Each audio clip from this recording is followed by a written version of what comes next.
ka na pumunta ron? Saglit lang naman eh. Huwag na nga kasi. Halika na, umalis na tayo. Hindi ka na ba magpapalit ng damit? Kanina pa ako nakapagpalit. Okay na to, halika na. Teka, parang... Okay na nga to, di ba? Halika na, huwag ka na maarte. Ano bang maarte? Babe, tingnan mo naman kasi yung damit mo. Kahapon mo pa suot yan, di ba? Huwag mo sabihin hindi ka na naman naligo buong araw. Mukha ba akong di naligo? Grabe ka naman kung makapagsalita. Nagtatanong lang naman ako. Bakit di mo masagot? Naka-makeup ka nga at amoy pabango pero, babe, nakita ko yung suot mo kahapon nung makipag-video call ka sa akin. May mantsa pa nga ng ketchup sa may dibdib mo. Maliit lang naman to eh. Hindi na yan mapapansin. Ikaw lang naman na maarte dyan eh. Patingipin mo naninilaw. Nagsipilyo ka man lang ba? Bakit pa ang dami mo napapansin? Nakaka-offend ka na ha? Babe, mas maganda na yung ako na magsabi sa'yo kaysa naman may iba pang tao na pumuna sa'yo. Please, makinig ka naman oh. Ayusin mo naman ang sarili mo, babe. Tingnan mo nga tong unit mo, parang hindi mo pa yata nalilinisan mula nung lumipat ka. Sabihan mo lang ako kung kailangan mo ng tulong. Kahit hindi na tayo kumain sa labas ngayon, maglinis na lang tayo rito para maging komportable ka. Bakit ba nakikialam ka? Komportable ako rito. Hindi naman ako maarte kagaya mo eh. Kaartehan ba yung tawag mo sa kalinisan? Babe naman, wala akong masamang intensyon sa sinabi ko. Gusto ko lang na maging okay ka rito. Okay nga lang ako, di ba? Ikaw lang naman na nagpupumilit na hindi ako okay at hindi ako komportable rito eh. Nasasabi mo lang yan dahil nakontento ka na lang sa maruming paligid. Boyfriend ba talaga kita o inspektor? Parang lahat na lang ng dumi dito pinansin mo na eh. Wala na bang ibang nakikita yung mga mata mo kundi dumi? Sobrang OA mo. Kung gusto mo naman pala na malinis at perfect na girlfriend, edi maghanap ka na lang ng kasing linis at kasing arte mo. Puisit ka! Taon 2015. Bataan. Bata pa lamang, pabaya na si Kara sa kanyang mga gamit. Madalas siyang napapalo ng kanyang ina dahil sa katamarang maligo at maglinis ng sarili kahit nang siya ay dalagita na. Hindi naman akalain ng mga magulang niya na hanggang sa pagdadalaga ay madadala pa rin niya ang kadugyutan sa mga gamit at sa mismong sarili. Ngunit sa kabila ng katamaran ni Kara sa mga bagay-bagay ay masasabi naman na maganda siyang babae. Namana niya yon sa nanay niya at ang tangkad naman ay nakuha niya sa kanyang ama. Mahilig siyang maglagay ng kung ano-anong kolorete sa muka. Natutunan niya yon sa kaibigan na anak ng makeup artist sa isang salon. Siya ang bunso sa mga babae kaya nang magdalaga ay inalagaan talaga ng mga kapatid at ng nanay niya ang kanyang balat. Ngunit minsan, dahil sa kanyang kapabayaan ay ang kanyang ina na mismo ang nagpapaligo sa kanya. Nursing sana ang gustong kurso ng nanay ni Kara para sa kanya, pero dahil kailangan doon ang matinding kalinisan, ay hindi niya yon nasunod. Nagtapos siya sa kursong Business Administration at nagsimulang magtrabaho bilang admin assistant sa isang kumpanya. Doon niya nakilala ang lalaki na unang nagpatibok ng kanyang puso. Yon ay ang manager nilang si Dylan. Masungit tingnan at mukhang kagalang-galang ang lalaki. Madalas yon maging laman ng mga kwentuhan sa opisina dahil hindi lamang si Kara ang tagahanga noon. Gustuhin mang ipakita ni Kara ang interes kay Dylan ay hindi niya magawa dahil batid niya na marami siyang karibal. Tiyak na pagtutulong-tulungan siya ng mga katrabaho na halos maglaway na sa binata kapag nalaman ng mga yon na may isa sa kanila ang sumubok na magtapat ng paghanga. Ngunit bukod pa ron, isa rin sa inaalala ng dalaga ang malaking pagkakaiba nila. Lalo na kung pagdating sa kalinisan na madalas ding problema sa kanya ng kanyang kapatid na si Kayla. Kara, gaano ba kahirap para sa'yo magtapon ng basura mo ng tama? Bakit na naman ba ate? Yung napkin na pinagreglahan mo, nakakalat sa harap ng bahay. Hindi ka man lang ba nahihiya? Tinangay na ng aso dahil kung saan-saan mo na lang nilalagay. Napaka-OA mo naman, te. Wala namang magtatanong sa'yo kung kaninong napkin yon. Hindi lang naman tayong babae dito sa buong barangay ah. Mga ngatwiran ka pa talaga? Malamang, nasa harapan yun ng bahay natin. Sino sa tingin mong iisipin nila nagkalat nun, ha? Hindi mo man lang ba naisip na 3 tayong mga babae dito sa bahay at lahat tayo pwedeng pagbintangan? Madadamay pa kami ni Mama sa kadugyutan mo. Ano ka ba naman, ate? Ngayon na nga lang ako makakapagpahinga na matagal tapos bubungangaan mo pa ako? Wala ka maririnig sa akin kung marunong ka maglinis. Kay babae mong tao, ang tugyit-tugyit mo, panay ka forma at paganda, pero tingnan mo ang tinutulugan mo. Hindi na maintindihan kung kwarto pa ba to o bodega. Ate naman, may sarili ka namang kwarto, diba? Yun na lang ang pakialaman mo. Pero nasa isang bahay lang tayo, Kara. Lahat ng mga ipis at dagang nandito, lalabas din sa sala at mapaperwisyo rin kami. Huwag ka naman masyadong makasarili. Kung gusto mo magkasakit, pues ikaw na lang. Nagkasakit na ba kayo dahil sa kalat ko? Hindi pa naman, diba? Hihintayin mo pa talaga na mangyari yun? Umayos ka nga, Kara. Kung hindi ka pa rin magtitino, mas mabuti pang bumukod ka na ng bahay. Hindi ikaw ang magdedesisyon yan, ate. Talaga? O sige, kakausapin ko na lang si Mama at Papa para mapalayas ka na rito. Siyempre, gagawin mo talaga yan kasi sip-sip ka. Anong sinabi mo? Ako pa talaga ang sip-sip? Ang kapal na mukha mo para sabihin sa akin yan, ha? Makapal na kung makapal pero totoo naman eh. Masyado kang pabida kay Mama at Papa kaya ikaw palagi ang pinapaboran nila. Sa tingin mo, bakit nga ba hindi ka nila pinapaboran, ha? May magulang ba na matutuwa sa dugyot at burarang anak? Hindi ka na nga nakakaambag dito sa bahay, dumadagdag ka pa sa intindihin namin. Hindi mo ba naiisip na imbis na nagpapahinga na lamang si Mama, naglilinis pa siya ng mga kalat mo? Eh di ikaw na malinis? Gusto mo bang palakpakan ko ang kalinisan ng pagkatao mo? Sobra ka na, Kara. Masyado ka ng bastos. Hintayin mo lang na makausap ko si Mama. Pag nangyari yon, magbalot-balot ka na. Malakas na isinara ni Kara ang pinto ng kanyang silid, matapos makipagtalo sa nakatatanda niyang kapatid. Hindi yon ang unang beses na nagkainitan ng dalawa dahil palagi na lamang siyang pinupuna ni Kayla. Mga bata pa lamang sila ay palagi nang napupuri ng mga magulang ang panganay niyang kapatid. Bukod kasi sa matalino ay masinop sa mga gamit si Kayla at masipag sa bahay. Hindi tulad niya na palaging nasa galaan at ang mas pinaglalaanan ng oras ay ang panlabas niyang itsura. Sapat na sa kanya na maganda siya sa paningin ng iba. Katwiran niya noon, kaya naman takpan ng pabango ang hindi niya paliligo. Ang mahalaga lamang sa kanya ay wala pa namang nagrereklamo sa kanyang amoy o sa kanyang pananamit kahit na inuulit niya lamang ang ibang damit na nasusuot niya sa ibang araw. Mayroon na siyang naging boyfriend noon. Magkasundo sila dahil halos wala naman silang pinagkaiba. Ang naging problema niya lamang sa nobyo nung panahong yon ay ang hilig noon sa pakikipagkwentuhan sa mga babae na nauuwi sa panloloko sa kanya. Mula noon, hindi na siya muli pang nagpaligaw. Kahit mayroong mga sumusubok ay pinapaasa niya na lamang ang mga yon. At isa sa mga yon ay ang katrabaho niyang si Reggie na kailan lamang umamin ng tunay na nararamdaman para sa kanya. Uy, Kara, kanina ka pa titig na titig dyan sa cellphone mo ah. Sino yan, boyfriend mo? Ha? Sino? Yung picture na tinititigan mo. Leg lang kasi nakita ko pero alam ko na lalaki yan. Ano, boyfriend mo na ba yan? Wala na ba akong pag-asa? Huwag kang maingay. Bumalik ka na sa cubicle mo at magtrabaho ka na. Pero sagutin mo muna ang tanong ko. Hindi ako makakatulog hanggat hindi ko nalalaman kung may iba ka na. Anong iba-iba ka dyan? Bakit? Tayo ba? Hindi naman, pero syempre magsiselos ako. Bakit? May karapatan ka ba? Wala pa. Buti alam mo, kaya mabuti pa magtrabaho ka na lang. Ilang bilao pa ba ng biko ang kailangan kong ibigay sa'yo para sagutin mo na ako? Sino ba kasi nagsabi sa'yo na gusto ko ng biko? Yung dinala mo sa akin noong nakaraan, walang latek. Eh di sana sinabi mo para pinalagyan ko. Kara naman eh. Alam mo naman patay na patay ako sa'yo tapos kung kani-kanino ka pa nagpapaharot. Bakit? Bawal ba? Sa tingin mo, sino ka para pagbawalan akong humarot sa iba? Nanliligaw ka pa lang, akala mo pag-aari mo na ako. Hindi naman sa ganun. Kaya lang naman ako nagkakaganito kasi pinapaasa mo ko eh. Kung sabihin ko sa'yo huwag ka nang umasa, hihinto ka na ba? Hindi. O ay naman pala eh. Kadalasan, walang pakialam ang dalaga sa nararamdaman ng iba.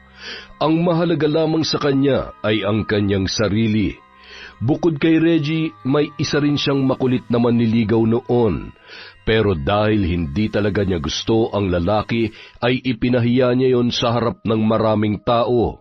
Mula nung araw na yon, hindi na nagpakita pa sa kanya ang dati niyang manliligaw. At kapag may natitipuhan naman siyang lalaki, gagawin niya ang lahat para makuha ang gusto niya kahit may iba pang masagasaan sa kanyang plano.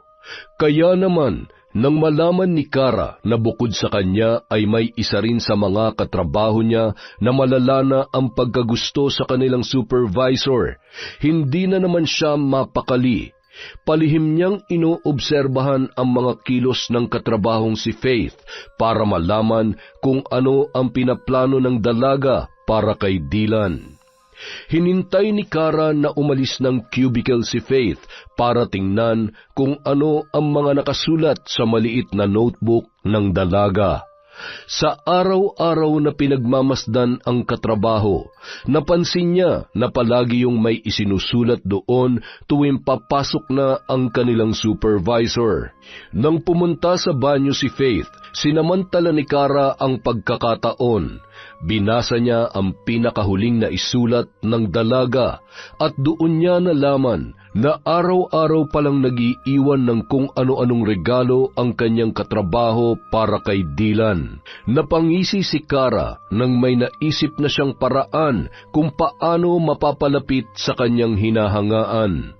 Nang mag-iwan si Faith ng bagong relo sa mesa ni Dylan na mukhang pinag-ipunan pa ng dalaga, lakas loob ng kinausap ni Kara ang binata.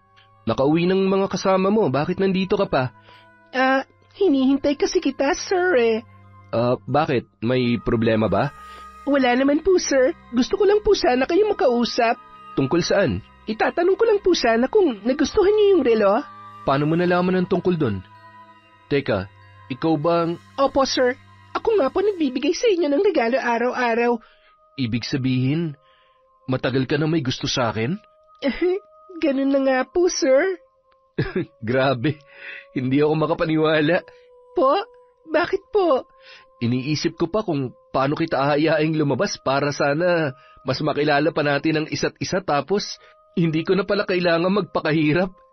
Gusto mo ako, hindi ba? Opo, sir. Dylan na lang ang itawag mo sa akin, tsaka huwag ka na mahiya. Gusto rin naman kita pero medyo natorpe lang ako. Hindi ko kasi alam kung paano ka lalapitan eh. Aware naman ako na trip din ako ng mga katrabaho mo. Napapansin mo rin pala yon? Oo, maliban lang sa'yo. Hindi ko talaga nahalata na may gusto ka pala sa akin. At ikaw ang nagbibigay ng mga regalo sa akin araw-araw. Sobrang sweet mo naman. Ang totoo, kaya hindi muna ako umuwi ngayon dahil gusto kong malaman kung sino nagbibigay sa akin ng mga yon. At nung nakita kong ikaw na lang ang naiwan kanina, medyo nabuhayan ako. Sabi ko, sana ikaw yun. Ano ka ba naman, sir? Huwag kang ganyan. Pinapakilig mo naman ako ng sobre. Isa yan sa mga nagustuhan ko sa'yo. Nakikita ko kasi na masayahin ka. Minsan, naririnig pa kita nagpapatawa sa mga katrabaho mo. Pati pala yun, napapansin mo rin? Oo naman. Ang saya mo kayang pagmasdan araw-araw. Tsaka, hindi mo naman napapansin na tinitinan kita kaya malaya ako yung nagagawa.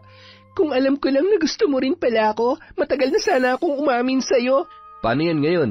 Alam mo nang gusto kita. Hindi naman sa nagmamadali ako pero gusto ko lang malaman kung tayo na. Siyempre, aarte pa ba ako? Oo naman, tayo na. Girlfriend mo na ako, sir. Lingid sa kaalaman ni Kara, ay dinig na dinig noon ng katrabaho niyang si Faith ang naging usapan nila ni Dylan. Kaya naman nang pumasok siya kinabukasan ay hinila siya ng dalaga bago pa man siya dumiretso sa opisina para makapag-usap silang dalawa. Kinumpronta siya ni Faith sa pag-aangkin niya sa mga regalo na ibinibigay noon kay Dylan. Nagbantayon na sasabihin sa boyfriend niya ang totoo. Ngunit imbis na matakot ay tinawanan lamang yon ni Kara. Nung araw na nakita niya ang notebook ni Faith, ay nalaman niya rin na matagal ng stalker ni Dylan ang dalaga. Tinakot niya yon na ipagkakalat ang tungkol sa nalaman niya kapag itinuloy nun ang pinaplanong gawin para sirain ang nagsisimula pa lamang nilang relasyon ng kanyang kasintahan. Ipinamukha niya rin na siya ang gusto ng binata, kaya hindi yun nagdalawang isip na makipagrelasyon sa kanya. Samantalang ang katrabaho niya ay hindi naman talaga napapansin ng lalaki. Kaya naman, wala nang nagawa ang dalaga kundi umiyak na lamang sa sinabi ni Kara. Kinabukasan, hindi na pumasok sa trabaho si Faith. Nalaman na lang niya na nag-resign na pala yun at lumipat na lamang sa ibang kumpanya. Samantala, nagpasya naman sila ni Dylan na ilihim na lamang sa kanilang mga katrabaho ang kanilang relasyon para hindi sila magkaroon ng issue. Isa pa, ipinagbabawal din doon ang makipagrelasyon sa katrabaho, lalo na sa mas mataas ang posisyon sa kanila. Ngunit kapag tapos na ang oras ng trabaho, halos hindi na sila mapaghiwalay pa, at hindi rin akalain ni Kara na agad siyang ipapakilala ng binata sa nanay noon na si Teresa. Ang ganda-ganda niyo naman po. Mukha po kayong artista. Ay nako, walera pala tong girlfriend mo, anak. Honest lang po ako. Ay, baka maniwala na talaga ako niyan, ha? Sa susunod, ma'am, baka humingi na yan ng allowance. Binobola na kayo eh. Huwag po kayo maniwala sa anak nyo, tita. Pero tanong ko lang po, anong skincare nyo? Tubig at dasal lang, iha. Ay, gusto ko yung humor nyo, tita, ha? Mukhang magkakasundo po talaga tayo. Ang mabuti pa kumain na kayong dalawa. Naghanda ako ng pagkain para sa inyo. Sabi ni Dylan, paborito mo raw ang sinigang, kaya yun ang niluto ko. Ang sweet nyo naman po, tita. Ako, hindi ba ako sweet? Ako kaya nagsabi nun kay mama. Mamaya na lang kita pupurihin kapag tayong dalawa na lang, para magantihan ko rin ang sweetness mo. Ay, kaya lalo akong nahuhulog sa iyo eh. Di mahulog ka lang, sasaluhin naman kita palagi. Sa kabila ng masayang araw ni Kara nang makilala ang ina ng kanyang nobyo, kabaligtaran naman noon ang nangyari pag-uwi niya sa kanilang bahay. Naabutan na lamang niya ang mga gamit niyang nakaempake na at nakahanda na sa sala. Nang tingnan niya ang cellphone niya, saka niya lamang nakita ang ilang tawag ng kanyang ina na hindi niya nasagot. Nang buksan niya ang messages, saka niya lamang nalaman na pinapaalis na pala siya ng mga magulang para matuto na siyang mamuhay ng mag-isa. At alam niya kung sino ang may kagagawan noon. Ano to, Ate Kayla? Nagbidabidahan ka na naman ba kina Mama at Papa? Huwag mong sabihin na hindi mo pa nabasa ang mga text sa iyo ni Mama. Tinatawagan ka rin niya kanina pero hindi ka sumasagot. Nabasa ko na, pero hindi pa rin ako aalis dito. Wala ka na magagawa. Kinandado ko ng kwarto mo. Nalinis ko na nga kaya makakahinga na kami ng maluwag dahil wala ng dugyot dito sa bahay. Bawiin mo lahat ng mga sinabi mo kina Mama. Bakit ko naman gagawin yon? Mas maganang buhay namin kung wala ka na rito. Pabigat ka lang naman sa bahay na to kaya mas maganda kung mawawala ka na. Kakausapin ko si Papa. Kung ikaw nagagawa mong mapaniwala si Mama, pues sa akin naman si Papa. Huwag ka nang umasa, Kara. Nakapag-usap na sila ni Mama. Pumayag si Papa dahil sinulsulan ko siya. Sabi ko, panahon na para matuto ka namang tumayo sa sarili mo mga paa. Tutal, ayaw mo rin namang tumulong sa mga obligasyon dito sa bahay. Puro sarili mo lang ang iniisip mo. At alam mo kung anong sinagot ni Papa? Sabi niya, mabuti pa nga raw kung gano'n ang gagawin nila para matuto ka dahil matanda ka na raw. Pero ikaw, kausapin mo pa rin siya kung gusto mo pang makasiguro. Kaya lang, sa pagkakaalam ko, imposible na magbagong isip niya. Buisit ka talaga! At mas lalo ka pa mabubwisit sa akin kung hindi ka pa aalis dito. Kaya kung ako sa'yo, umalis ka na. Para kahit magkalat ka man ng kadugyutan sa ibang lugar, wala na kaming pakialam. Tandaan mo to, Ate Kayla. Kahit ano mangyari sa'yo, pati na rin kina Mama at Papa, huwag na huwag kayong hihingi ng tulong sa akin. Wow! Para namang maaasahan ka talaga. Huwag ka mag-alala, baka ikaw pang humingi ng tulong sa amin dahil hindi ka namin kailangan, okay? Kaya umalis ka na at huwag ka na magpapakita pa sa amin. Dahil ayaw na rin ng mga magulang ni Kara na bumalik pa siya sa kanilang bahay, napilitan na siyang kunin ang mga gamit at maghanap ng malilipatan. Pero dahil paggabi na rin noon ay nanghingi na siya ng tulong sa nobyong si Dylan, pinatuloy naman siya ng binata sa bahay kahit isang gabi lamang. Kinabukasan, hindi na muna siya pumasok sa trabaho para maghanap ng malilipatan. May nakita naman siyang malapit sa trabaho, kaya lamang ay masyadong masungit ang landlord na si Mang Gustavo at maraming patakaran sa mga nangungupahan. Pero dahil wala na siyang panahon para maghanap pa ng ibang malilipatan, ay pinatus niya na yun. Nangako na lamang siya sa matanda na susunod sa mga patakaran kahit na ang totoo ay wala naman siyang pakialam doon. Nakakainis talaga. Kung hindi lang dahil sa bida-bida kong kapatid, nandun pa sana ako sa bahay namin. Hayaan mo na. Baka nga mas makabuti rin sa'yo kapag nagsosolo ka na. Hindi ka na nila pwedeng pakialaman sa kung ano man ang gusto mong gawin.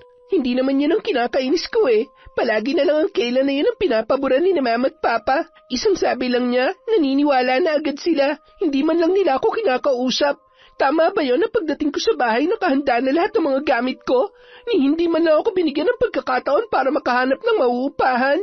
Kinailangan ko patuloy umabsent para makahanap ng malilipatan. Huwag mo na masyadong isipin na nangyari. Ayaw mo ba nun? Makakapunta na ako sa'yo kahit hindi ka magpaalam sa mga magulang mo. Sa bagay, basta lagi mo akong pupuntahan ha. Siyempre naman. Ngunit matapos ang unang pagbisita ni Dylan sa inuupahan ni Kara ay hindi na muli pang umulit ang binata. Ilang beses yung tinanong ng dalaga pero palaging umiiwas doon ang lalaki. Inisip na lamang niya na baka hindi yun komportable sa maliit na silid kaya hindi niya na pinilit pa. Samantala, habang tumatagal ay unti-unti na ring napapansin ni Dylan ang pagiging pabaya ng dalaga. Mula kasi nang makabisita ang binata sa inuupahan ay hindi niya na nagustuhan kung paano mag-asikaso ng mga gamit ang dalaga. Pagpasok pa lamang niya roon ay kalat na ang sumalubong sa kanya. Kaya naman kahit gusto pa niyang makasama si Kara ay nagpapaalam na siya at nagdadahilan na lamang para makaalis doon. Dahil hindi niya pwedeng sabihin sa kanyang ina ang nakita sa takot na madismaya yon sa kanyang nobya, ay kay Reggie na lamang siya naglabas ng saloobin. Tutal naman ay matagal na silang magkaibigan ng lalaki. Ano? Kayo ni Kara? Oo nga. Pasensya na kung ngayon ko lang nasabi. Ang gusto niya kasi ilihim na lang daw muna namin sa mga katrabaho natin. Alam mo naman, bawal ang office romance. Pero, kailan pa naging kayo? Actually, magto 2 weeks pa lang naman kami, pero ipinakilala ko na siya kay Mama. Kung ganon, legal na pala kayong dalawa. Oo, ganun na nga. Di ko alam na si Kara pala yung sinasabi mo na nagugustuhan mo dati dito sa opisina. Si Glyza kasi ang madalas mo nakakausap eh. Halata naman na may gusto sa akin si Glyza kaya lagi akong kinakausap. Kaya lang, di ko naman siya type eh. Pero kahit hindi ko siya gusto, kinakausap ko pa rin na maayos kapag lumalapit siya sa akin. Eh di, congrats na sa inyo, pre. Oh, bakit ganyan? Parang may kasamang pait ang pag-congrats mo. Teka, huwag mo sabihin na may gusto ka kay Kara. Sira ulo. Wala, di ko lang talaga inaasahan na magiging kayo. Eh sige, sinabi mo eh. Pero may sasabihin sana ako sa'yo. Sa atin lang to ah. Ano yun? Alam mo kasi... Ay, paano ko ba ito sasabihin? Parang ang awkward naman. Tungkol ba kay Kara? Paano mo nalaman? Eh siya naman talagang pinag-uusapan natin kanina pa. Ah, oo nga pala no. Oo, tungkol sa kanya. Pero, pre huwag mo talagang ikukwento to sa iba. Sus, para kang sira. Kailan ba ako nagkwento sa iba? Kung hindi mo pa nga ako kinausap, malamang panis ng laway ko dito. Sige na nga, eto na. Meron kasi ako napapansin kay Kara. Ano yun? Parang nag-uulit-ulit lang siya ng damit eh. Oh? Eh, tol, normal naman ang mag-ulit ng damit, di ba? Kahit naman tayo, ganun din eh. Hindi yun ang ibig kong sabihin. Ganito kasi yun. Nung Huwebes, inaya kong kumain sa labas si Kara. Sa pagkakaalala ko, natalsikan ng konting milk tea yung suot niyang inner. Kulay puti ang suot niyang top, tol. Kaya kitang-kita talaga yung kahit maliit na talsik lang. Kapag nilabhan mo yun, kahit kusot lang, mawawala yun. Pero kanina nung pumasok siya, yun ulit ang suot niya. Tapos nandun pa rin yung mancha ng milk tea. Parang hindi niya nilabhan. Napansin mo pa talaga yon? Tol, alam mo naman ako, di ba? Masyado akong conscious sa pananamit at kalinisan ko. Kaya ganun din ako sa mga taong nakakasama ko. Anong gusto mong palabasin? Na may pagkadugyot yung girlfriend mo? Tol, seryoso ka ba? Girlfriend mo yon tapos nagkukwento ka ng ganyan tungkol sa kanya? Alam ko namang girlfriend ko siya. Kaya nga sa'yo ako nagsabi kasi alam ko mapagkakatiwalaan kita. Tsaka hindi lang kasi yun ang napansin ko eh. Nung pinuntahan ko siya sa inuupahan niya, grabe tol, puro kalat. Pagpasok ko pa lang doon, nakita ko ng mga damit niyang sabit-sabit kung saan-saan. Pati hinubad niyang panty, pare nasa sofa lang. Tama ba yun? Yung lababo niya, puno ng hugasin. Ginagapangan na ng mga ipis. Tapos nagluto pa siya ng pagkain namin. Hindi man lang niya hinugasan na maayos yung kawali. Basta niya nalang binasa sa gripo. Ay, grabe, parang natroma ako sa nakita ko nung araw na yun. Promise tol, hindi ko talaga kinain yung niluto niya. Nagdahilan na lang ako para makauwi. Kung kinain ko yun, baka na food poison pa ako. Pero kung titingnan naman si Kara, mukha naman siyang malinis, tol. Pucha tol, scam yan. Isang malaking scam ang panlabas niyang kaanyuan. Pero kung oobserbahan mo siya, madidismaya ka talaga. Dahil ba dyan, hindi mo na siya gusto? Gusto ko pa rin naman, pero gusto ko rin na baguhin niya yung nakasanayan niya. Hindi ko siya matatagalan kung ganun siya kadugyot. Paano na lang kapag pinakasalan ko na siya? Baka maging bodega na ang bahay namin pag nagkataon. Alam mo, tol, mas mabuti pa sabihin mo yan sa kanya. Kausapin mo lang siya na maayos. Gawin mo mahinahon para hindi siya ma-offend. Yan naman talaga ang plano ko. Naghihintay lang ako ng magandang tiyempo. Dapat kasi kinilala niyo muna na mabuti ang isa't isa bago naging kayo. Kasi kung mag-iiwalay kayo dahil sa ganyan dahilan, masyadong masakit yun para kay Kara. Teka muna, bakit parang kasalanan ko pa? Tol, obligasyon natin bilang tao na alagaan ang mga sarili natin. Basic na nga lang dapat yun eh. Pero si Kara, parang hirap na hirap siya pagdating sa kalinisan. Buti nga, hindi siya nagkakasakit sa lagay na yun eh. Kung ako nasa posisyon niya, baka na-confine na ako sa ospital. Ito lang ang masasabi ko. May punto ka, tol. Pero kahit sa panig mo tingnan, hindi maganda na kinukwento mo pa sa iba mga napapansin at nakikita mo. Kasi kung talagang mahal mo si Kara, sa kanya ka rerekta, hindi sa akin. Paano kung madaldal pala ako at gusto ko kayong sirain? Di kunento ko na rin sa iban tungkol sa mga sinabi mo. Ay, mag-usap na lang kayo. Tsaka sa susunod, huwag ka na magkwento sa akin ng ganyan. Mas maganda kung sasarilinin mo na lang. Sa sinabing yon ni Reggie, biglang nakaramdam ng hiya si Dylan na konsensya ang binata dahil sa mga sinabi niya tungkol kay Kara. Mabait at marunong naman makisama ang kanyang nobya. Kalinisan lang talaga ang nagiging problema ng dalaga. Kaya naman habang hindi niya pa nasasabi ang tungkol doon, ay bumawi na lamang muna siya. Iniwasan na lamang niya na pumunta sa inuupahan ng kanyang kasintahan. Inaaya na lang niya yon na kumain sa labas at mamasyal para doon ubusin ang kanilang oras. Hinahatid niya yon pauwi pero hanggang gate lamang siya at hindi na pumapasok pa sa loob ng bahay. Nang mga panahon na yon, akala naman ni Kara ay matatahimik na ang buhay niya nang mapalayo sa kanyang kapatid na si Kayla. Wala na kasing nagbubunganga sa kanya tuwing umaga at wala na ring nagrereklamo sa kanyang mga kalat. Ngunit isang umaga, nagulantang na lamang siya habang nanonood ng pelikula nang biglang kalampagin ng landlord ang pinto ng kanyang unit. Mang Gustavo naman, atakihin ako sa puso sa lakas ng pagkatok niyo sa pinto eh. May sunog po ba? O baka naman lumilindol tapos hindi ko lang nararamdaman. Walang sunog o lindol, iha. Pero ang kadugyutan mo, umaalingaso sa buong bahay. Talakitok din pala tong matandang to eh. May sinasabi ka ba? Ang sabi ko po, anong kalat po bang tinutukoy ninyo? Nagmamaang-maangan ka pa. Ikaw lang naman ang bukod tanging tenant ko rito na wala sa ayos sa mga basura. Nakakakita naman ang dalawang mata mo pero parang invisible sa iyong mga kalat sa likuran ng bahay na ito. Alam mo, miss, kung hindi mo kayang panatilihin ang kalinisan dito, hindi ako manghihinayang na paalisin ka. Pero wisyo ka sa matagal nang nangungupahan dito. Alam niyo ho, kalalaki niyong tao, masyado kayong mabunganga. Talo niyo pang ate ko eh. Wala akong pakialam kung sino pa man ang ate mo. Ayusin mo mga basura mo, dahil kung hindi mo yung gagawin, maghanap ka na ng ibang malilipatan. Teka, dahil sa basura pa, alisin niyo ako? Ang lupit niyo naman. Bakit? Hindi ba't binigyan kita ng kopya ng mga patakaran ko rito? Mukhang hindi mo naman binasa eh. Kaya kung wala kang pakialam, wala rin akong pakialam sa opinyon mo. Hindi porket nagbabayad ka ng renta ay pwede ka na maging salaula. Hindi kasama sa binabayaran mong paglilinis dito kaya matuto ka magkusa. Nandadamay ka pa ng ibang tenant. Oo, nalilinisin ko na. Gawin mo na lang. Mas maganda kung aaksyonan mo na agad. Wala akong tiwala dyan sa salita mo. Taing-taing naman ho kayo eh. Pwedeng sandali lang.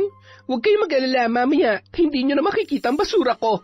Sa susunod, basahin mo na mabuti ang patakaran ko rito para walang nagre-reklamo. Mahiya ka naman sa mga nauna sa'yo. Hindi mo ba nakikita ang paligid nila? Malinis. Wala kahit isang plastik na nakakalat. Pero ikaw namamahunan likuran ng unit mo. Kung tatagal ka pa rito, gagastos pa ako para ipalinis ang buong bahay dahil sa pag-aasik mo ng kadugyutan. Grabe naman ho kayo kung makapagsalita. Malinis din ho ba pati budi nyo? Huwag kayong ganyan. Baka magpakita agad sa inyo sa San Pedro. Bastos ka! Nauna ho kayo. Sobra kayong magsalita eh. Nang dahil lamang sa basura, parang ininsulto nyo ng buong pagkatao ko. Dahil sa reklamo ng landlord, napilitan na si Kara na ayusin ang kanyang mga basura. Ngunit sa kabila ng ginawang pagkilos ay hindi pa rin niya matanggap ang mga sinabi sa kanya ni Gustavo. Hindi naman niya yung kaano-ano, ngunit nakatanggap pa siya ng masasakit na salita. Mas matatanggap pa sana niya yon kung magulang niya ang matanda. Kaya naman para makaganti ay nakaisip muli ng masamang plano ang dalaga. Palihim siyang nagmanman sa bahay ni Gustavo na naroon lang din sa loob ng compound. 4 kasi ang unit doon at 2 metro lamang ang layo sa isa't isa. Kaya nang liparin ng hangin ang mga basura niya ay napunta yon sa kabilang unit. Nasa pinakadulo naman ang bahay ng kanilang landlord at yun din ang may pinakamalawak na harapan ng bahay. Nang gabing yun, pasimple niyang sinilip sa bintana ang bahay ni Gustavo. Malinis yon kahit nag-iisa lamang ang matanda. Marahil ay masipag talaga yon sa kabila ng edad niya, kaya halos mahiya na lamang ang alikabok sa mga gamit mula sa sala hanggang kusina. Pag-ikot niya sa likuran ng bahay, doon niya napansin na hindi naglalak ang matanda ng pinto sa may kusina. Napangisi siya na makaisip ng paraan kung paano makakaganti sa mga masasakit na salitang binitawan noon sa kanya. Tingnan ko lang kung kakayanin ng sikmura mong gagawin ko sa iyong matanda ka. Ang dami-dami mong sinasabi sa akin. Pwes, hindi ka na makakapagsalita kapag natikman mo ang batas ng tinatawag mong dugyot. Nang sumunod na gabi, pinasok ni Kara ang kusina ni Gustavo. Dinukot niya mula sa bulsa ang nakaplastik na dumi ng daga na nakuha niya sa mga gamit niya na maghalungkat siya ng kwarto. Dinurog niya ang natutuyong dumi para hindi yun basta-basta mahalata kapag nilagay niya sa pagkain. Sakto naman noon na nakaluto na ang matanda. Binuksan niya ang kawaling naglalaman ng adobong manok. Mukhang yon ang ulam ng kanilang landlord sa hapunan. Nakangisi niyang ibinudbud doon ang kanyang dala at bahagyang hinalo ang ulam para hindi yon mahalata. Heto ng special ingredient para sa masarap mong hapunan, Mang Gustavo. Enjoy! Ngunit hindi akalain ni Kara na mauuwi pala sa isang trahedya ang ginawa niyang kalokohan. Pag-uwi niya galing trabaho, nalaman niya na isinugod sa ospital ang kanilang landlord. Nakibalita siya sa kapwa tenant, ngunit wala pa ring alam ang mga yon kung ano ang nangyari sa matanda. Hanggang sa may isang nakapagsabi na inatake raw yon sa puso. Ngunit iba ang kanyang kutob sa tunay na nangyari. Kinabukasan, Nabalitaan na lamang ni Kara na wala na si Mang Gustavo. Namatay raw ang matanda sa ospital, ngunit hindi sinabi ng kaanak na pumunta roon ang dahilan ng pagkamatay noon. Tulala si Kara nang pumasok sa trabaho dahil naman ang isip niya ang nangyari. Pag-uwi niya noon ay nakaburol na si Mang Gustavo. Takang-taka naman ang kanyang nobyo na nagpasyang ihatid siya sa bahay sa pag-aakala na masama ang kanyang pakiramdam. Sinong nakaburol? May namatay ba kayong tenant? Si Mang Gustavo ang nakaburol. Yung landlord nyo? Ano nangyari sa kanya? Nung huling punta ko rito, maayos pa naman siya. Ewan ko, inatake yata sa puso. Kawawa naman pala siya. Mag-isa lang ba siya sa bahay niya? Oo buti na lang, laging pumupunta ron yung isang tenant. Ka-close daw kasi ni Mang Gustavo. Pagpasok daw sa bahay, nakita na lang siya na nakabulagta sa kusina. Puro suka pang araw sa sahig. Teka, sabi mo, inatake sa puso? Bakit sumuka si Mang Gustavo? Hindi kaya food poison yun? Hindi ko alam. Yan kasi ang sinabi sa akin ng isang tenant. Hindi ko na rin inalam ang totoo nangyari. Di naman kasi kami close nun Mainit nga lagi ang ulo sa akin ni Mang Gustavo Talaga? Bakit naman? Ha? Ewan. Hindi ko alam. Napapangitan yata sa akin kaya ganun. Sumilip kaya muna ako ron. Saka magbibigay na rin ako ng konting abuloy. Bakit? Close ba kayo? Ikaw naman, mga close lang ba ang dapat bigyan ng abuloy pag namatay? Huwag ka nang pumunta ron. Saglit lang naman Huwag na nga kasi. Halika na, umalis na tayo. Huwag ka nang pumunta ron. Saglit lang naman Huwag na nga kasi. Halika na, umalis na tayo. Hindi ka na ba magpapalit ng damit? Kanina pa ako nakapagpalit. Okay na to, halika na. Teka, parang... Okay na nga to, diba? Halika na, huwag ka na maarte. Ano bang maarte? Babe, tingnan mo naman kasi ang damit mo. Kahapon mo pa suot yan, diba? Huwag mo sabihin hindi ka na naman naligo buong araw. Mukha ba akong di naligo? Grabe ka naman kung makapagsalita. Nagtatanong lang naman ako. Bakit di mo masagot? Naka-makeup ka nga at amoy pabango pero, babe, nakita ko yung suot mo kahapon nung makipag-video call ka sa akin. May mantsa pa nga ng ketchup sa may dibdib mo. Maliit lang naman to Hindi na yan mapapansin. Ikaw lang naman na maarte dyan Patingipin mo naninilaw. Nagsipilyo ka man lang ba? Bakit pantami mo napapansin? Nakaka-offend ka na, ha? Babe, mas maganda na yung ako na magsabi sa'yo kaysa naman may iba pang tao na pumuna sa'yo. Please, makinig ka naman Ayusin mo naman ang sarili mo, babe. Tingnan mo nga tong unit mo, parang hindi mo pa yata nalilinisan mula nung lumipat ka. Sabihan mo lang ako kung kailangan mo ng tulong. Kahit hindi na tayo kumain sa labas ngayon, maglinis na lang tayo rito para maging komportable ka. Bakit ba nakikialam ka? Komportable ako rito. Hindi naman ako maarte kagaya mo Kaartehan ba yung tawag mo sa kalinisan? Babe naman, wala akong masamang intensyon sa sinabi ko. Gusto ko lang na maging okay ka rito. Okay nga lang ako, diba? Ikaw lang naman na nagpupumilit na hindi ako okay at hindi ako komportable rito Nasasabi mo lang yan dahil nakontento ka na lang sa maruming paligid. Babe, alam mo ba kung bakit hindi ako kumain ng niluto mo nung unang punta ko rito? Kasi hindi malinis yung mga ginamit mo sa pagluluto. Tingnan mo, hanggang ngayon, hindi ka pa rin nakakapaghugas ng mga kinainan mo. Hindi ka na rin naglalaban ng mga damit mo, kaya inuulit mo na lang yung sa tingin mo ay masusuot mo pa ulit. Nagpapabango ka na lang kapag hindi ka naligo at nagme-makeup para matakpan ng mga pimples mo. Babe, kaya ka maraming pimples dahil hindi ka rin nagpapalit ng punda ng unan mo. Boyfriend ba talaga kita o inspektor? Parang lahat na lang ng dumi dito pinansin mo na Wala na bang ibang nakikita yung mga mata mo kundi dumi? Sobrang OA mo. Kung gusto mo naman pala na malinis at perfect na girlfriend, edi maghanap ka na lang ng kasing linis at kasing arte mo. Puisit ka! Imbis na ayusin mong sarili mo, yan pa talaga naisip mong solusyon? Ang maghanap ako ng ibang babae? Mukhang hindi mo nga talaga kaya magbago kapag nakasanayan mo na maging pabaya. Hindi ko babaguhin ang sarili ko para magustuhan lang ng ibang tao. Ganito na ako nun pa, kaya kung hindi mo ako kayang irespeto bilang ako, edi maghanap ka na lang ng ibang liligawan. Papahirapan mo pang sarili mo. Halos manikip ang dibdib ni Kara sa kakaiyak nang umalis doon si Dylan. Hindi na sumagot pa ang kanyang nobyo, ngunit kahit wala yung sinabi, batid niyang gusto nang makipaghiwalay sa kanya ng binata. Sigurado siya na hindi nagugustuhin pa ni Dylan na makipagrelasyon sa kanya matapos ang kanilang naging sagutan. Hindi naman niya akalain na mapapansin ni Dylan lahat ng mga pagkukulang niya pagdating sa kalinisan. At kahit totoo ang lahat ng sinabi ng kanyang nobyo, ay nasaktan pa rin siya doon. Nang makauwi, nag-message na lamang sa kanya ang binata. Doon na nga tuluyang nakipaghiwalay sa kanya si Dylan. Hindi na niya kailangan malaman kung ano ang dahilan. Malinaw na yun sa kanya, ngunit hindi ganoon kadali para sa kanya na basta na lamang tanggapin ang desisyon ng kanyang nobyo. Nasaktan si Kara sa mga sinabi ni Dylan. Hindi niya matanggap na kahit ang lalaking akala niya ay tatanggap sa kanya ay hihiwalayan din pala siya. Wala rin siyang pinagkaiba sa pamilya ko. Hindi ako makakapayag na hindi ako magaganti sa kanya. Pagsisisihan niyang ginawa niya sa akin.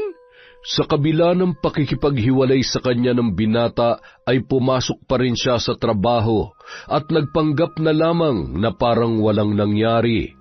Ayaw niyang ipakita sa dating nobyo na masyado niyang dinamdam ang pakikipaghiwalay noon sa kanya. Taas noo siyang pumasok sa opisina, kahit nakasabay niya sa elevator ang binata ay hindi niya lang yon pinansin. Pagdating sa kanyang cubicle, napakunot ang kanyang noo nang hindi man lamang siya binati ni Reggie. Samantalang dati, palagi pa rin siyang binabati at binibigyan ng kung ano-anong pagkain kahit na nilinaw niya na hindi niya gusto ang lalaki. Uy, Reggie, okay ka lang? Oo naman, ikaw ba? Okay din ako. Sure ka? Baka mamaya may sakit ka na. Bigla ka naman eh. Grabe ka naman. Ganun na ba ako ka-snob sa'yo? Oo, parang ngayon mo lang naisip eh. Sorry naman, pero teka, iniiwasan mo na ba ako? Nitong mga nakaraang araw, hindi ka na namamansin. Ngayon ko lang talaga na-realize na hindi mo na pala ako kinakausap. Baka naiinip ka lang kaya mo naisip na kausapin ako. Ang totoo, break na kami ng boyfriend ko, kaya malaya na ako makipag-usap ulit kahit kanino. Pinagbabawalan ka ba niya? Hindi. Gusto ko lang ipakita na seryoso ako sa kanya, kaya pasensya ka na kung hindi na kita pinapansin noon. Gusto ko sanang itanong kung bakit kayo nag-break pero yung ex mo na lang sigurong tatanungin ko mamaya. Teka, kilala mo siya? Kung akala mo kilala mo na siya, wala ka pa sa kalahati ng pagkakakilala ko sa kanya. Paanong? Best friend ko lang naman si Dylan, no? Shh! Huwag kang maingay. Ano ka ba? Baka marinig ng mga katrabaho natin. Ano naman kung marinig nila? Break na kayo, di ba? Huwag ka na nga na maingay. Ikaw lang ang nakakaalam nun dito sa opisina.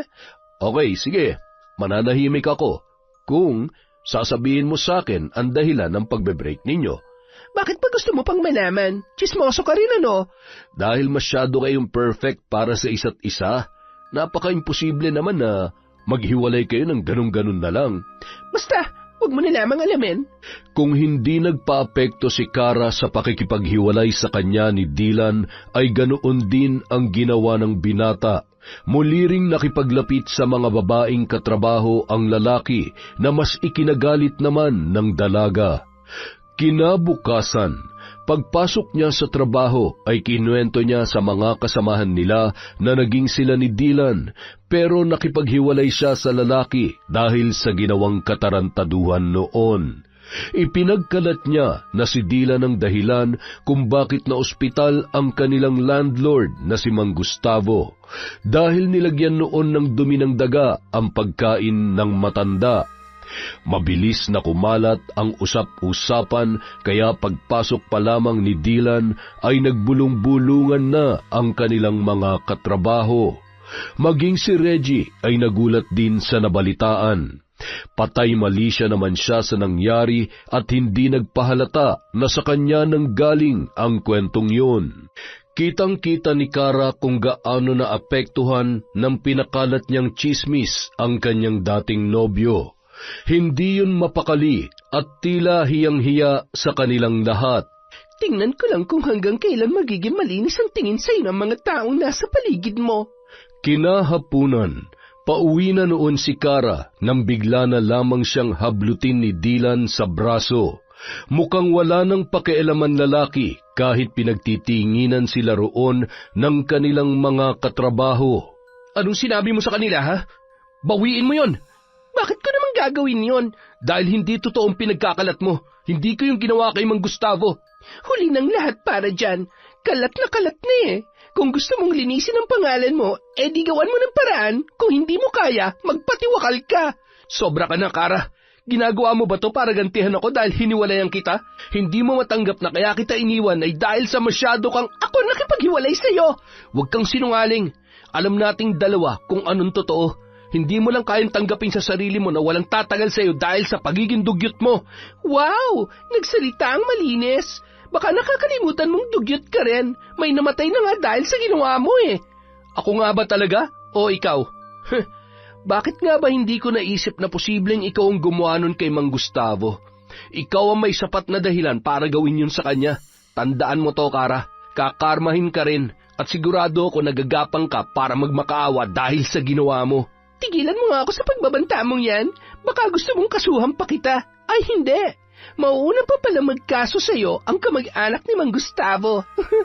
Ano kayang pakiramdam ng inaaresto ng mga pulis tapos matatanggal ka pa sa trabaho habang sirang-sira na ang pangalan at imahe mo sa mga taong dati humahanga sa'yo?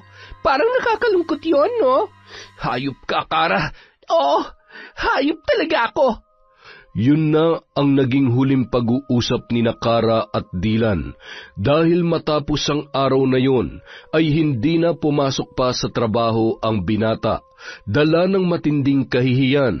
Mas lalo kasing lumala ang usap-usapan sa opisina at pinagtatawanan na rin yun ng mga katrabaho nila, maliban lamang kay Reggie na hindi natuwa sa ginawa ni Kara.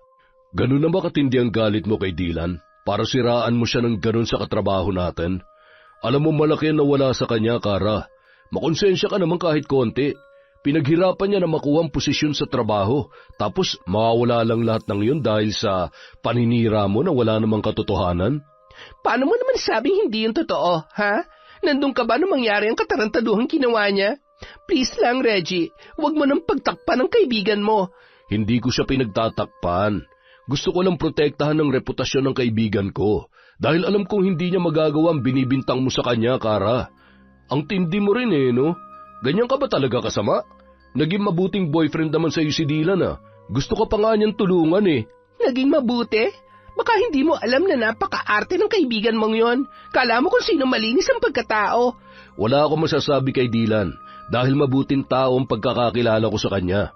Nandun na tayo sa may pagka-OA siya pagdating sa kalinisan, pero ikaw, minsan ba naisip mo man lang na may mga tao nang napapahamak dahil sa kadugyutan mo? Hindi na yung simpleng problema lang, Kara, lalo na ngayon na may namatay na nang dahil sa ginawa mo. Wala akong ginagawang masama. Sige, paniwalaan mo sarili mo sa kasinungalingan mo, pero itong tandaan mo, aalingasaw rin ang baho mo, Kara.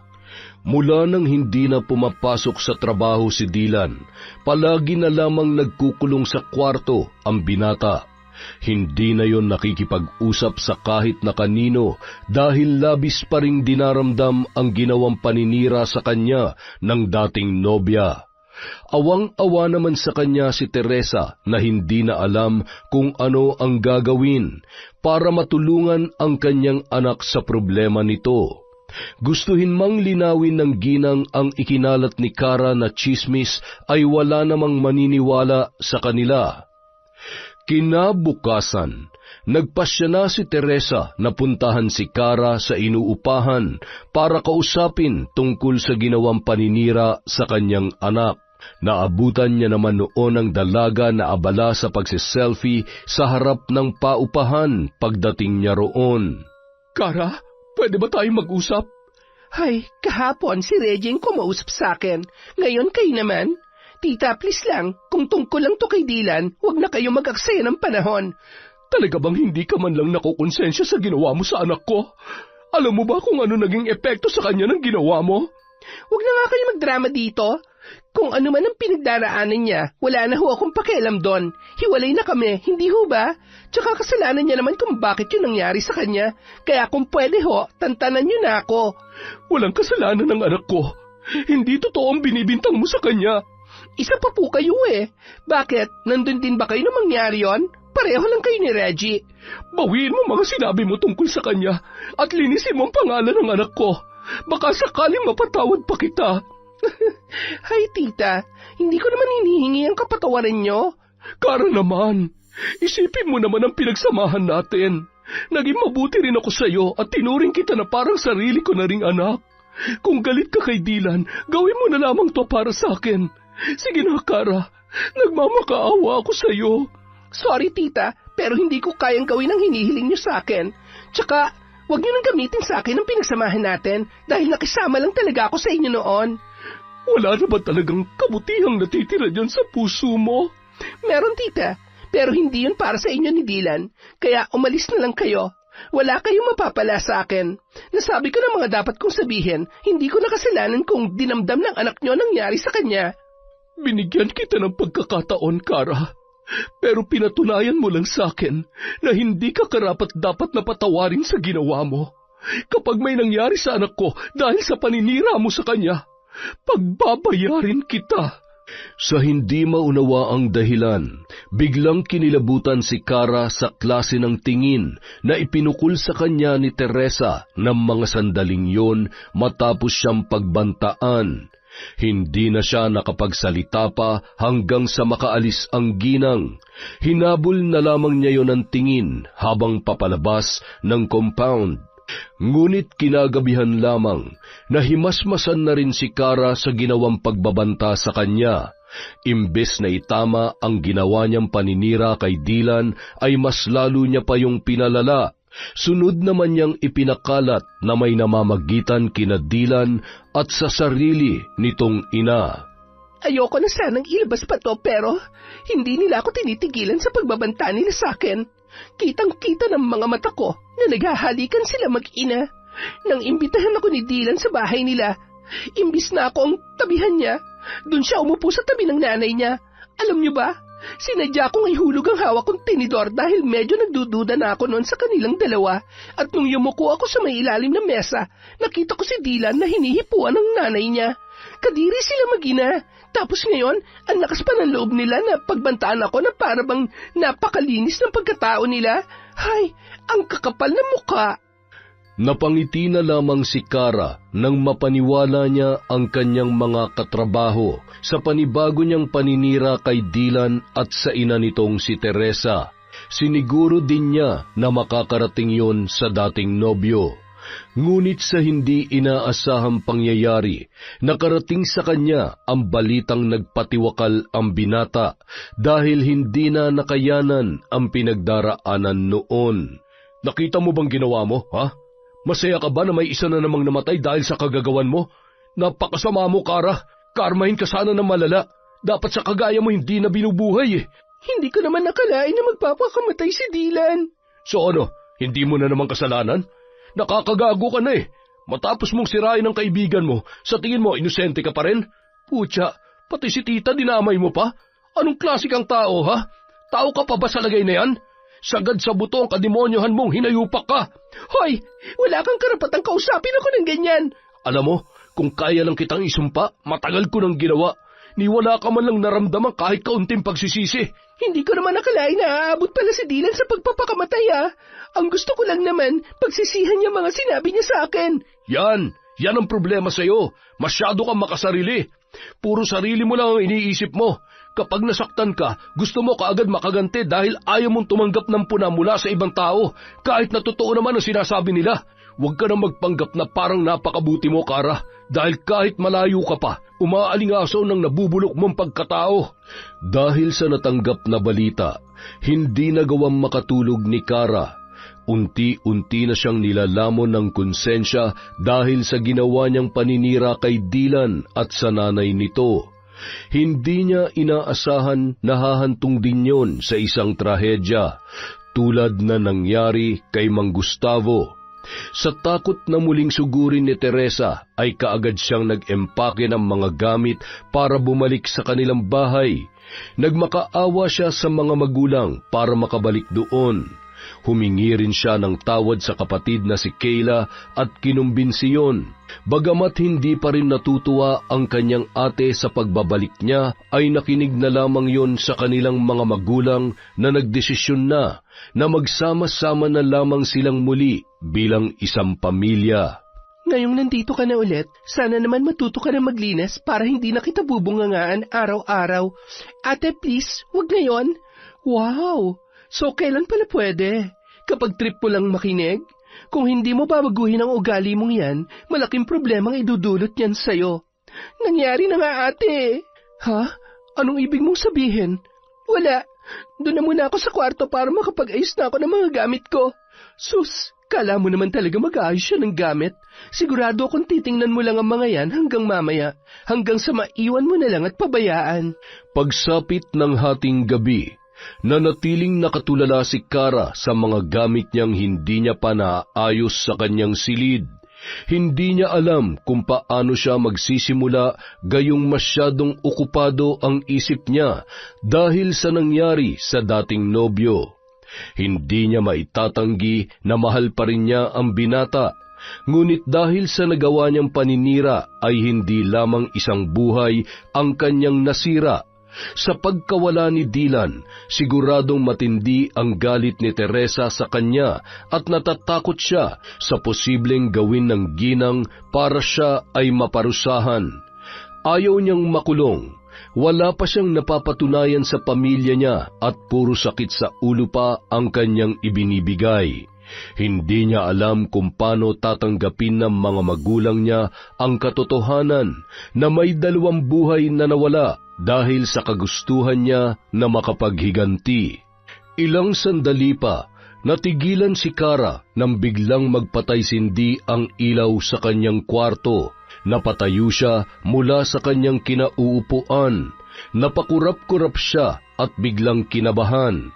Maya-maya pa, muntik na siyang mapasigaw nang bigla na lamang lumitaw ang figura ng isang lalaking nakatayo sa may pintuan ng kanyang banyo. Nakatalikod yun sa kanya kaya hindi niya mamukaan. Sino ka? Paano ka nakapasok dito? Ngunit hindi sumasagot ang lalaki. Naghintay siya ng ilang sandali bago nagpasyang lapitan yon. Ngunit nakakailang hakbang pa lamang siya nang bigla yung humarap sa kanya. Nanlaki ang kanyang mga mata at hindi kaagad nakakilos nang tumambad ang blangkong mukha noon. Bumaba ang tingin niya sa itim na marka sa leeg ng lalaki na tila ba bakas ng lubid. Lumakas ang kabog ng kanyang dibdib. Muli niyang tiningnan ng lalaki. Hindi, imposible. Hindi ikaw si Dylan. Muli siyang napasigaw nang tumulo ang pulang likido mula sa ulo ng lalaking walang muka. Pumatak yun sa sahig at umagos patungo sa kanyang mga paa. Nanginig ang buong katawan niya sa takot nang maramdaman ang likidong dumampi sa kanyang balat. Ilang sandali pa, muntik na siyang panawan ng ulirat nang lumapit sa kanya ang lalaki at mahigpit na hinawakan ang kanyang leeg. Unti-unting nanikip ang kanyang dibdib. Nang bitawan siya ng lalaki, ay bumagsak siya sa sahig habang sapo-sapo ang kanyang dibdib. Habol hininga pa rin siya ng mga sandaling yon. Patay-sindi pa rin ang ilaw, ngunit makalipas ang ilan pang sandali ay tuluyan ng dumilim ang buong paligid. Tatayo na sana siya para lumabas nang makarinig siya ng ingay na animoy may kung anong maliliit na nagtatakbuhan sa sahig. Kinapa niya ang cellphone na ipinatong sa kanyang kama. Nang sa wakas ay magkaroon ng konting liwanag, halos nabingi siya sa sariling sigaw nang magtakbuhan ang maliliit na daga sa kanyang paanan. Bago pa man siya makakilos ay pinagkakagat na ng mga yon ang kanyang paa at ang magkabilang binti niya. Sa tindi ng nararamdamang takot, ay doon na siya tuluyan nawalan ng ulirat. Hoy, Kara, ano ba nangyayari sa'yo? Aray, bakit mo naman hinihila ang buhok ko, ate? Ang sakit-sakit kaya? Kanina ka pa sigaw ng sigaw. Ano ba nangyayari sa'yo? Ha? Sumisigaw ako! Oo, kanina pa. Pati si na Mama nagising na dahil sa'yo. Tingnan mo, nakatulog ka na dyan sa sahig. Teka, ano yan? Bakit may mga sugat ka sa binti mo? Pati braso mo meron na rin. Anong kumagat sa'yo? Sugat? Hindi. Paliginip lang dapat yon. Gaga, hindi ka na nanaginip. Gusto mong sapakin kita para matauhan ka? Tumayo ka na dyan at linisin mo yung mga sugat mo. Baka mamaya mga daganang kumagat sa'yo. Paano kasi kararating mo lang dito, puro kalat na naman tong kwarto mo? Ay, hindi ko na alam ang gagawin ko sa'yo, Kara. Natulala na lamang si Kara nang iwan siya ng kanyang kapatid. Buong akala niya panaginip lamang ang nangyari sa kanya. Ngunit ang kanyang ipinagtataka, wala namang bakas ng dugo sa sahig, gaya ng nakita niya nang biglang lumitaw ang figura ng lalaking kawangis ng dati niyang nobyo. Pero ang mga sugat sa katawan niya ay totoo.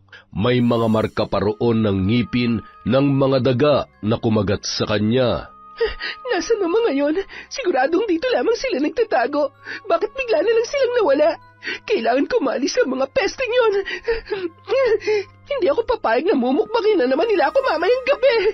Buong akala ni Kara ay ordinaryong daga lamang ang kumagat sa kanya.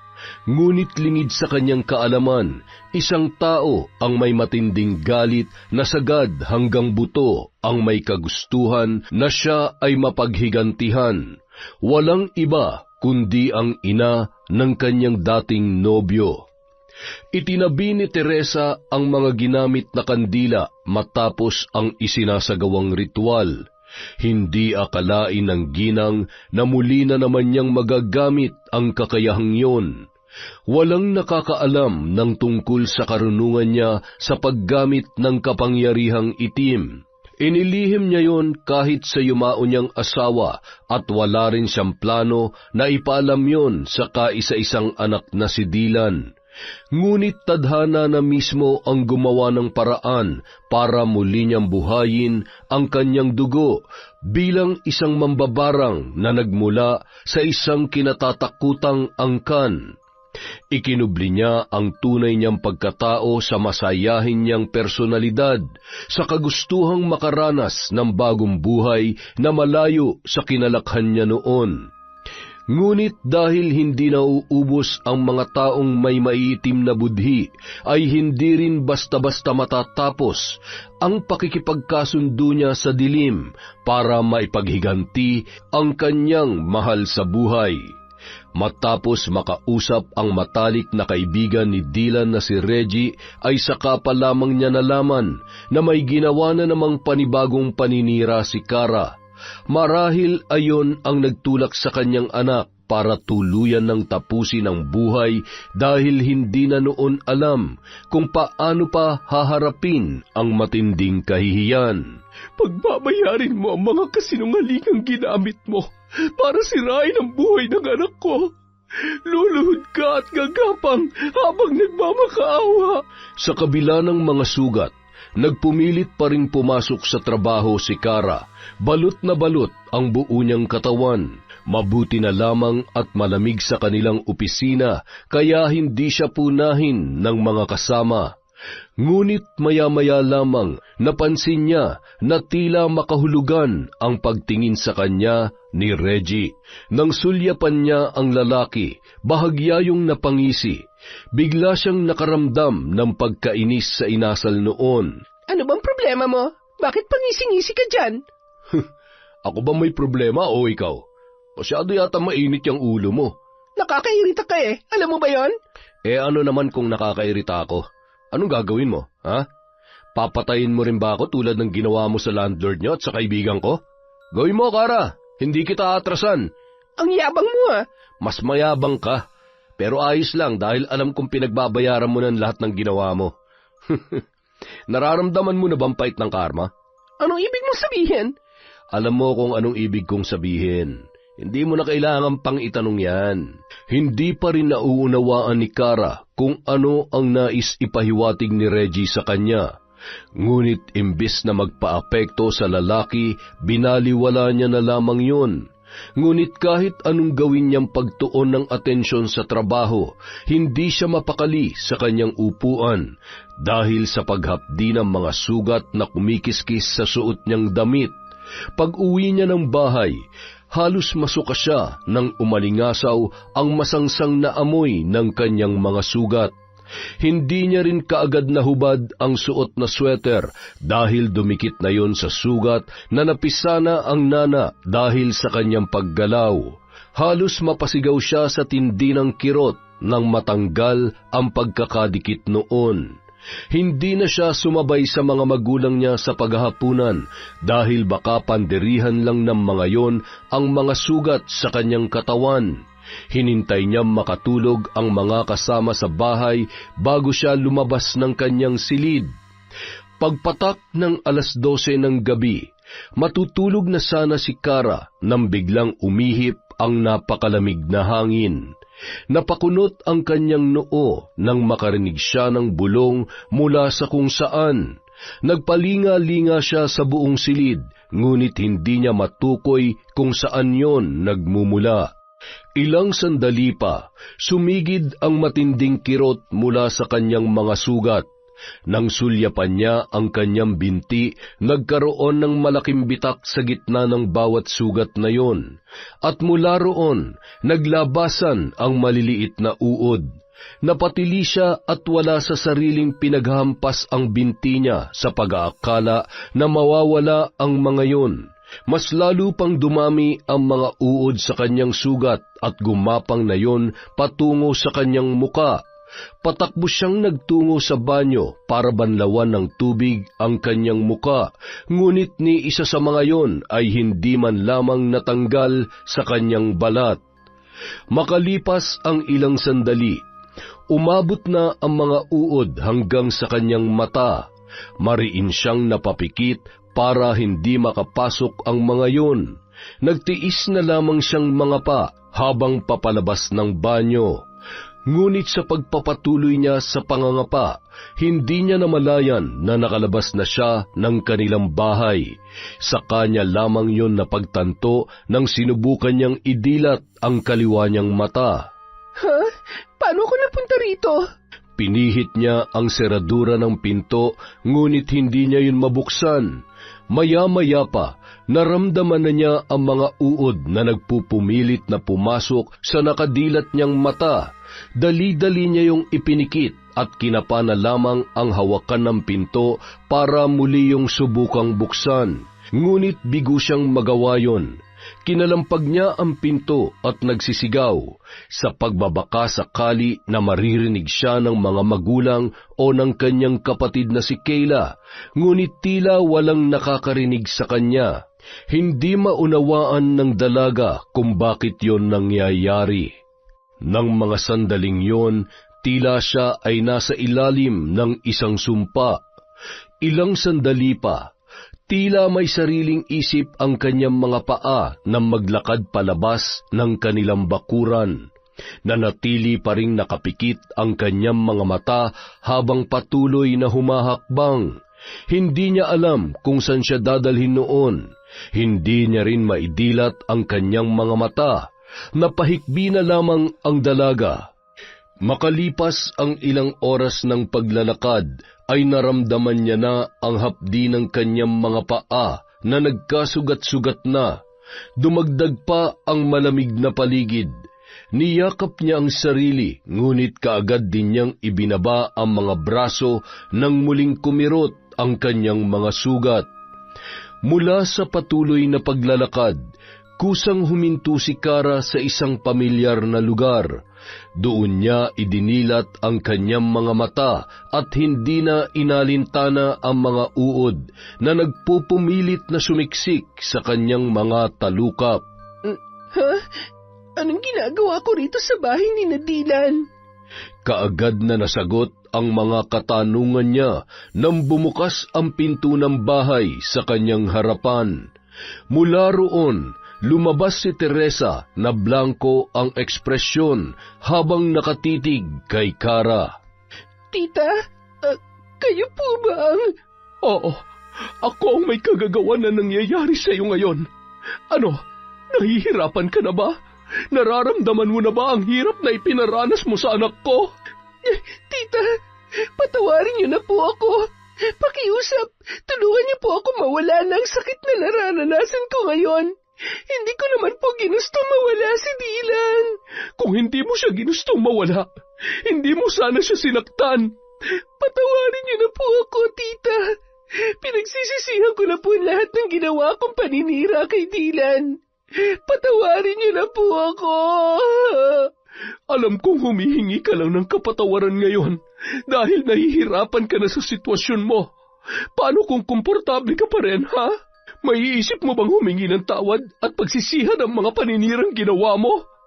Kung kinakailangan ko pong pagbayaran sa ibang paraan ng nagawa ko, tatanggapin ko po, tita. Patawarin niyo lamang po ako. Ayoko na po ng ganito, parang awa niyo na. Sa kagustuhang mapatawad ay lumuhod si Kara sa harapan ni Teresa. Niyakap niya ang mga paa ng ginang habang lumuluha at nagmamakaawa. Hindi ko alam kung kaya pa kitang patawarin, Kara. Pero sige, tatapusin ko ng paghihirap mo sa isang kondisyon. Sabihin niyo lamang po, tita. Gagawin ko po kahit na ano. Linisin mong pangalan ng anak ko. At isa lang ang paraan para magawa mo yon. Panagutan mo ang mga nagawa mong kasalanan. Pumayag si Kara sa kondisyon ni Teresa. Hindi niya maintindihan kung paanong nagbago ang isip niya sa loob lamang ng isang gabi. Ngunit isa lamang ang malinaw sa kanya. Nakakatakot ang naging karanasan niya dahil sa sumpa ni Teresa at hindi niya nagugustuhin pang maranasan yon kahit kailan. Inamin ni Kara na siya ang naglagay ng dumi ng daga na siyang nakasama sa kondisyon ni Mang Gustavo. Gaya ng inaasahan, nagsampa ng kaso sa kanya ang kamag-anak ng matanda. Binawi na rin niya ang mga sinabi niya tungkol kay Dylan at nilinis ang pangalan ng dating nobyo. Ngunit ang kapalit noon ay pagdurusahan niya ang mga naging pagkakamali sa loob ng selda. Tinanggap niya ang kaparusahang iyon dahil para sa kanya, hindi hamak na mas kakayanin niya magdusa sa loob ng kulungan sa matagal na panahon kesa mamatay dahil sa sumpa ng barang. Isa yung malaking bangungot para sa kanya. Sa kabila ng pagkadismaya sa mga nagawa niya ay hindi naman siya pinabayaan ng kanyang mga magulang. Kahit si Kayla na madalas niyang nakakaaway ay nahabag sa kanyang kinahinatnan. Hindi niya akalain na sa ganoong pagkakataon pa sila magkakasundo ng nakatatanda niyang kapatid.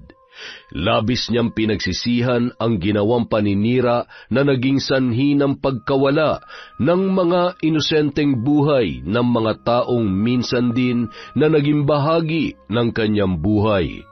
Naging makasarili siya, kaya nararapat lamang na pagdusahan niya ang lahat ng mag-isa. Ginugol ni Kara ang panahon niya sa loob ng kulungan, kasama ang mga tulad niyang may nagawang mabigat na kasalanan at nakasakit ng kanilang kapwa. Ngunit sa kabila ng mabigat niyang karma, hindi siya nawalan ng pag-asa na magkakaroon pa siya ng panibagong pagkakataon para mabago ang kanyang kapalaran. At kapag nangyari yon, ay mas pipiliin niya na maging mabuti at hindi isang tao na mapanakit sa kanyang kapwa. Yon! Isa na naman pong malupit na kwento mula sa ating channel. Wala talagang may dudulot na maganda ang pagiging makasarili ng isang tao. Maraming salamat po sa inyong pagtsatsaga, sa walang sawang pakikinig sa Kwentong Enteng. Dahil dyan, meron po tayong shout-out. Simulan po natin kay Jerilyn Byron.